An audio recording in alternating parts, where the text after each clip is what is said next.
Hello, and thank you for joining us for the second PRM Principals Forum of the year. I'm Mark Monning, I'm the principal. Michael Buser, assistant principal. And our purpose today is to go through with you some of the things that are going to come up through the end of the school year, and we're going to take a look ahead into next year for PRM as well.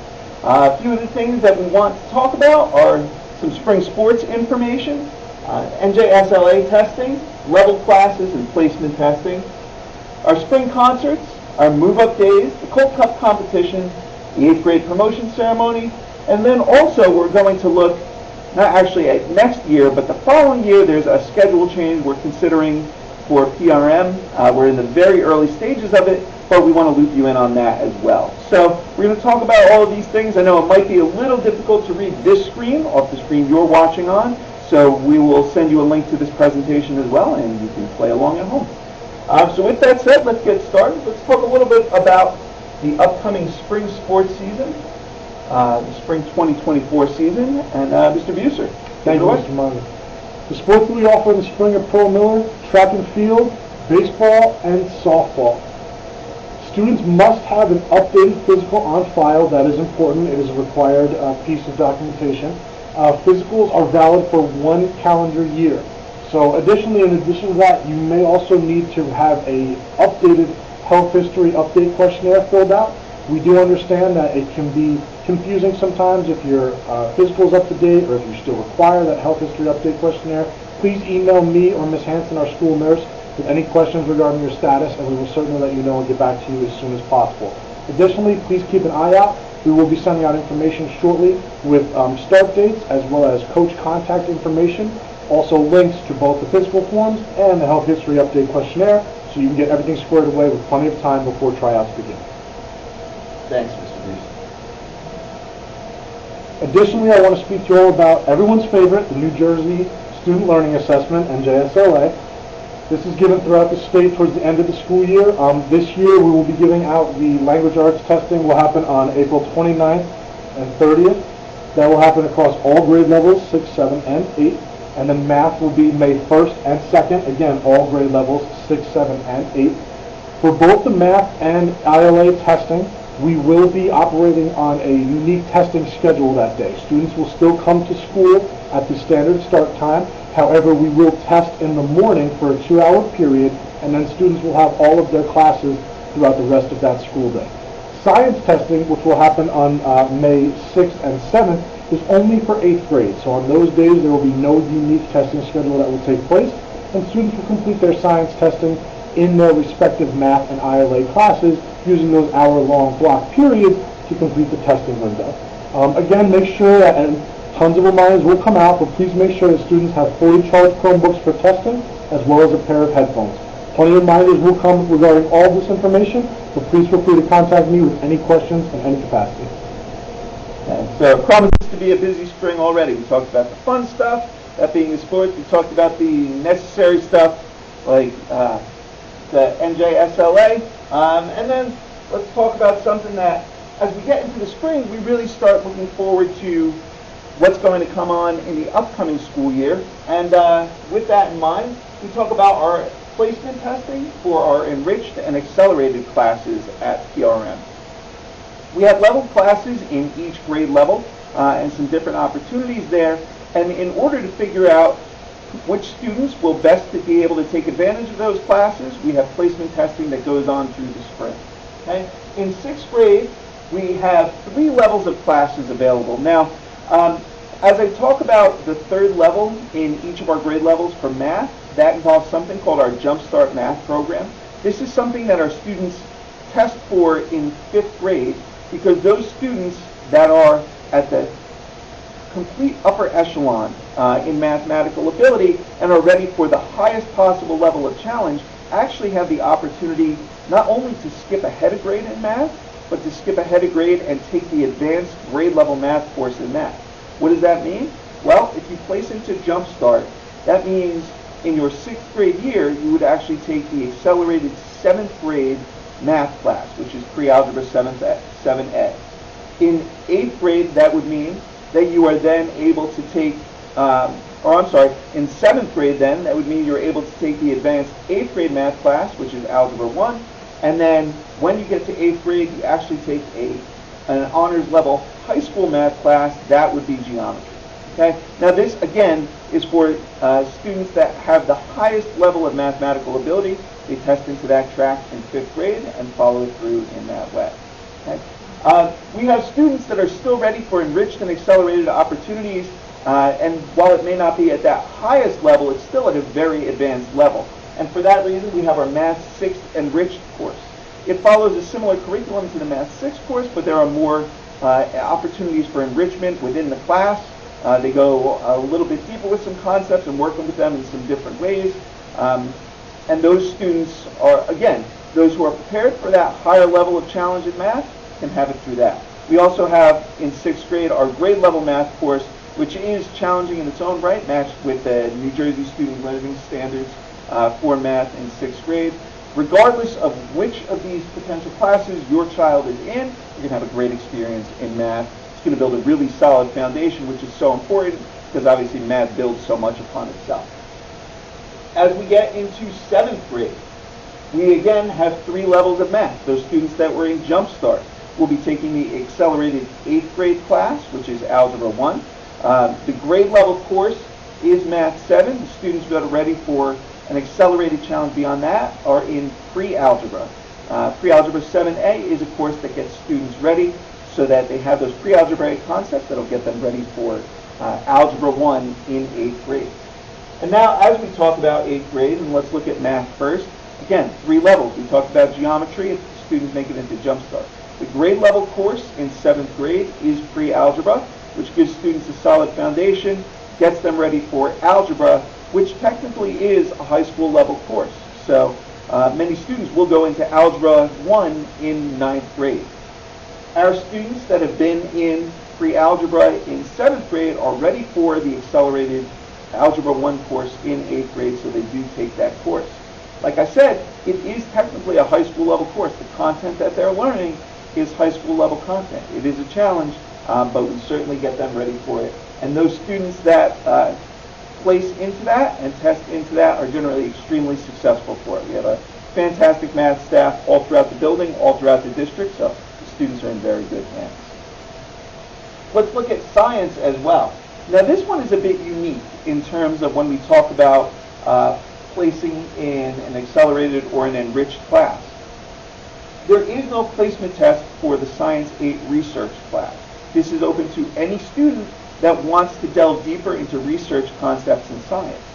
Science 8 and Science 8 research are similar in terms of the content that they cover. What Science 8 research has in addition to that content is students pick a project, something that's a topic that they want to research deeply, something that they want to look into, that they are passionate about, and they work and they develop a project based upon that concept throughout the course of the 8th grade year.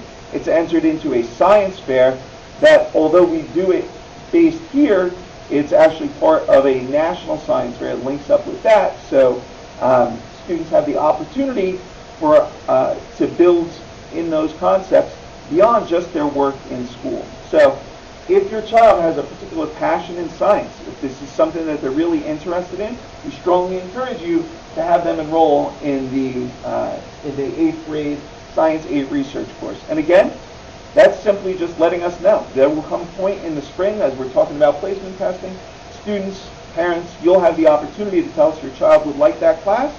We will make sure we put that on their list so that when we're building the master schedule over the course of the summer, that's the class they're going to. And then we're going to talk about language arts.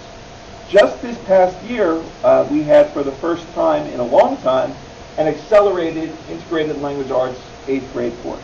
Integrated language arts is a combination of reading and writing.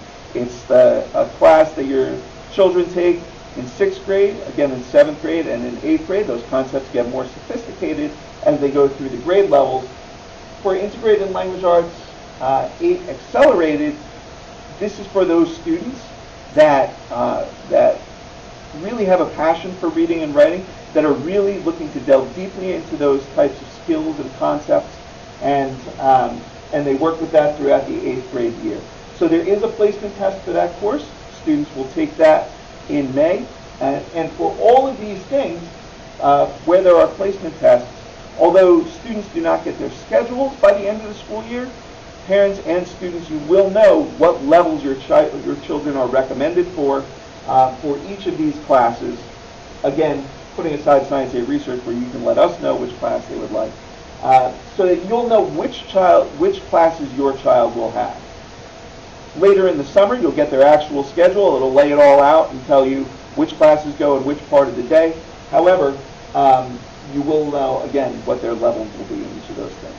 There are also situations where, you may have questions about, what, I think my child, I'm not sure if my child is quite ready to take on a higher level of math, and although he or she is recommended for it, I'm not sure we're ready. We're happy to have that conversation with you. We're also willing to have the conversation on the other side. If your child didn't initially place in, but maybe they were close, and they're looking for an additional level of challenge, we're happy to have that conversation as well. The goal of all of this is to have every single one of our students in the class that challenges them to the best of their ability and allows them to reach their fullest potential. And that is what we are aiming for in all of this. And that's a partnership with you all at home, with us here as the administrators, with our counseling department, and with our teachers as well. So this is a very collaborative process, and if you have questions anywhere along the way, I strongly encourage you to reach out to us, because we're very happy to have those conversations. Okay. Thank you, Smart. Spring concerts. All of our concerts this year will be performed at KHS, as we did at the back end of last year, and it was awesome. It's a great opportunity, as well as the beginning of this year, I should say also. It's a great opportunity for our students to play in a more acoustic environment at the high school. So we will be continuing that as well this spring. Our choir concert will be on Monday, June 3rd. Band will be on Wednesday, June 5th. And the honor groups, the AM band, the honor choir, the jazz band, will be on Thursday, June 6th. Another feature of the spring is we have our move-up days. Move-up days are opportunities for students from one school to see what is coming up for them in the next school that they move into. So these will take place for the 5th graders at Stony Brook. They're going to be coming up and visiting with us on either June 3rd or June 4th, depending which 5th grade class they are in. They'll get to tour the building. They'll meet with Mr. Buser and me. They'll meet with our counseling department. They'll see teachers and students in the classrooms. It'll really start to give them a sense of what middle school is going to be like. Now, this is not the only opportunity for that. We're going to have an orientation day later on in the summer after the students have their schedules that they'll be able to come in, walk through, so that by day 1 in September, they'll already know where their classes are, where they're headed, and everything like that. But this is one of the really important first steps that really kind of gives them a sense of what their middle school experience is going to be like. We'll also be sending you information in the not too distant future about a parent orientation that'll be on an evening in April or May that will give parents a chance to see what middle school is going to be like and also get questions answered and things like that. Okay. For our 8th grade students, we partner with the high school, and the high school does a tremendous service for our 8th grade students. They actually get them their schedules before the end of the year, and the 8th graders will go over to the high school, and for part of the day, we'll walk through an abbreviated version of their schedule. They literally will see the teachers and classrooms that they're going to be with and in, and that's going to give them a sense of what high school is going to be like. The high school schedule is a bit different than the PRM schedule. Students are, through their middle school experience, already used to seeing different teachers in different periods. The high school has the added rotational element to it, something our students adapt to very quickly. And like I said, on this move-up day, we'll walk the students over to the high school. They'll meet with the administration. They'll meet with the teachers. They'll actually go into classrooms, and it'll really give them a very good sense of what their high school experience will be. All right, our Colt Cup competition. Students have been competing in grade level teams all throughout the school year. As a matter of fact, this past Friday we did have a pep rally, and the week prior we had a spirit week with activities where the students continued to engage in fun activities throughout the school, dress-up days, theme days, all of which are for Colt Cup points. The competition at this point remains very close. And at the end of the school year, there will be a school-wide kickball game that will, kickball tournament, I mean, that will happen in June. And then not long after that, the Coke Cup winner will be announced. So again, tight race. Please continue to encourage that participation in all the activities. It's part of what makes Paul Miller so much fun. The students really get into it, the staff get into it, and it really is just all that one school, one community mentality that we live by. Absolutely. It's so much fun. The kids have done a great job of participating in this, and we thank our student council executive board for taking the lead in this, and our advisors, Mrs. Crummell and Mrs. Jeck. So the ideas that they bring to us and the school spirit our students show is really outstanding. Okay. Our 8th grade promotion ceremony. This is a really big day for our 8th grade students. It's as big or bigger a day for our 8th grade parents and families. We absolutely know that. That's why we like to get the information out early so that people can make arrangements to be there. It will be on 9:30 in the morning on Thursday, June 13th. Each student gets 3 tickets. Now, what we like to do is have this ceremony outside. It allows the maximum number of parents to see it. It's also a lot more comfortable than the indoor setting that we have available to us. So outside we have chairs set up. Those 3 tickets that the student gets allow people to get seats on the field. However, we do also have a standing room area out there because we know there are some big families out there and, you want to get the grandparents from both sides. You have a very close aunt or uncle or someone that wants to come. We really want to make this available for as many people as possible. I mean, there's nothing more important than family, and a moment like this is meant to be celebrated with families. So we want to make it something that everyone can participate in. So again, you can count on 3 tickets and 3 chairs for guests for each student, but we will have additional space available. We will do everything possible to get this ceremony outside, because if we do have to move it inside, then we're really limited by fire code as far as how many people we can see. We can guarantee those 3 tickets, but really not much beyond that. So that's why we like to have it outside. We will also live stream it. What history has shown us is the Wi-Fi signal on the field and the ability to live stream, not necessarily spectacular.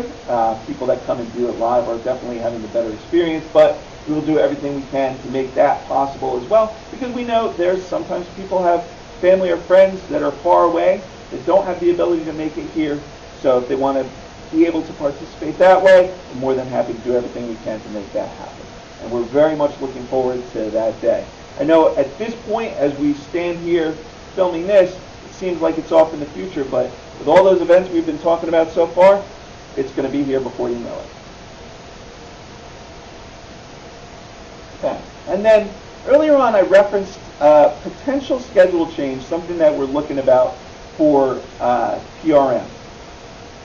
What we are thinking of doing, and I want to emphasize 2 things about this. One, we are in the very early stages of discussing this among our administration, among our faculty, because whenever you make a schedule change, a change to your master schedule, especially one that's significant, there are a lot of moving parts, there are a lot of things to figure out. It's important to make sure that everything meshes properly.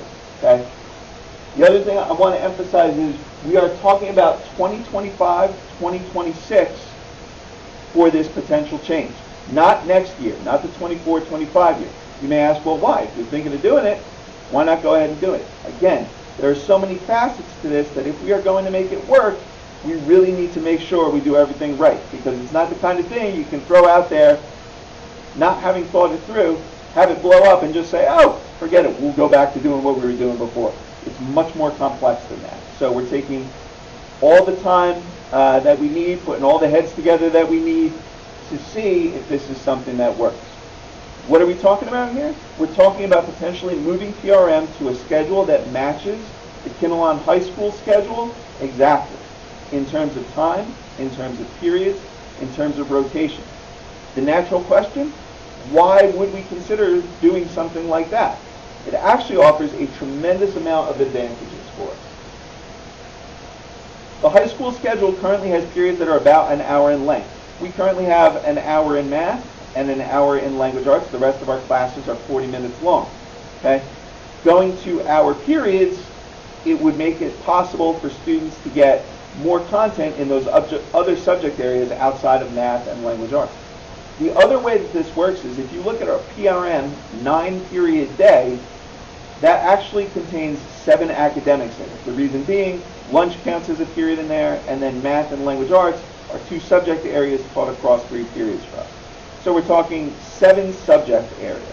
Okay? We currently run an A-day, B-day rotation at PRM, as you know, which means in the cycle period, so let's say I'm a 6th grader, my cycle period is first period, I may have art on an A day, and then band on a B day. And I go back and forth like that in a marking period. The next marking period, my art changes to something like, for example, computer programming, and I have that alternating with my band schedule, and it goes like that. Okay? If we were to go to this, we now no longer need to have an A-day, B-day rotation.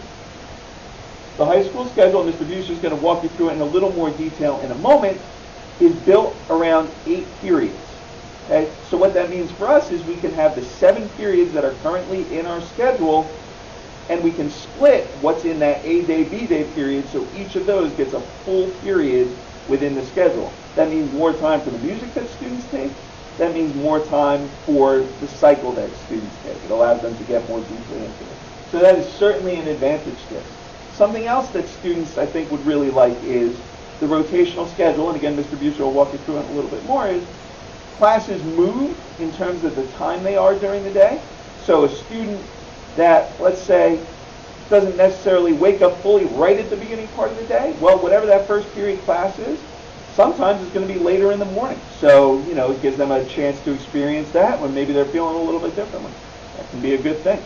Also, each class, as it rotates, drops out at least 1 day a week, sometimes 2, and that gives students a break in the day, and it gives them, again, just a way to experience something different every day. They have the consistency of the same classes, but they experience them in a different way. And again, something certainly positive for students. Okay. Also, as we match, if we were to be able to match schedules like this, we can share staff across the building. We actually currently do.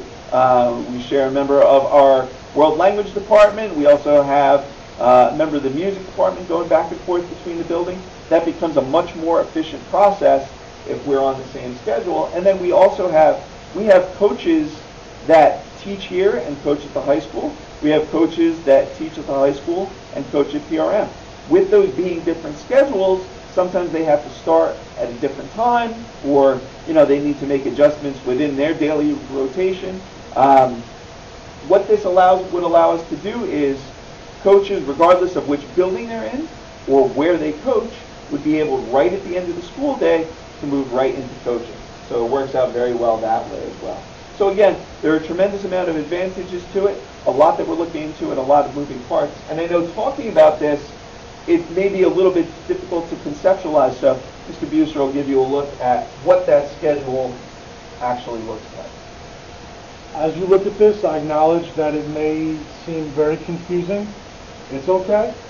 I'll walk you through it, and I'm here to answer any questions that anybody has at any point.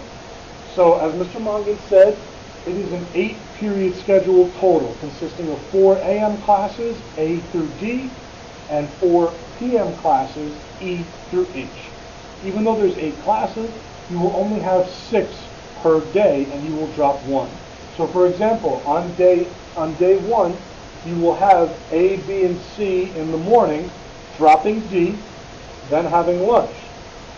E, F, and G, dropping H. The next day, day 2, whatever you dropped the day before, you begin the following day with. We dropped D on day 1, now it's day 2, we start with D first period in the morning. Then we go right to A, to B, drop C. Afternoon, we dropped H on day 1, we start day 2 with H, E, and F. And that pattern continues. We drop C on day 2, day 3 starts with C. We drop B on day 4 starts with B. So every single day, the order of the classes changes. And as Mr. Mongan expressed before, 2 out of your 8 classes will be dropped every day. And that does provide an opportunity for the students to have a potential break from a class that maybe might not be their favorite. And it also keeps the flow of things very new. Right here, Pro Miller is the same schedule every day. This schedule, it changes on a daily basis.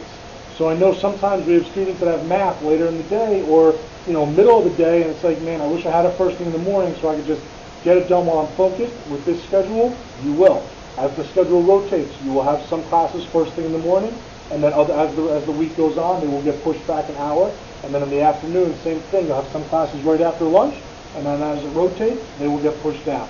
So again, this is really just a way to keep things. It puts us on that same high school schedule, which, as Mr. Mongan said, helps us out in a lot of ways. But a schedule like this also allows our students here at Pearl Miller to have that unique, ever-changing atmosphere to their daily schedule. Yeah. Now, you might wonder, can my child really handle a schedule like this? But when you think about it, when our students come to middle school, that's a big adjustment. Okay? 5th grade to 6th grade, two entirely different worlds. They get used to their A day, B day rotation. They know, okay, I know I have this class on this set of days and I have this class on other sets of days. Yes, this is a little more sophisticated than that, but as with anything, it has a very clear pattern to it, and so it will become routine very quickly. And we will have, our students, we know that they're very adaptable. We also have people around them that are going to help them learn it, give them the support they need to understand it, and by a few rotations in, they'll feel like they've been doing it forever. So it really is something that I think offers a tremendous amount of advantages. Again, there are a lot of facets to this that we really need to make sure we've investigated to the fullest extent, to make sure we're not missing anything, and to make sure that we can take advantage of everything this offers us to the fullest extent. So that's why, again, we're not looking at this for next year. The discussions about this and the planning about this, all of those things are in their preliminary stages, and we will keep you posted as to how that comes together. But we have a year and a half of time to troubleshoot it, to think it through, to find ways that we may even find more advantages to it and ways to make it better. So we will continue on that track. And again, any questions about this or any of this, please feel free to contact me or Mr. Buser. We're happy to have those conversations. So we want to thank you for taking the time to watch our video.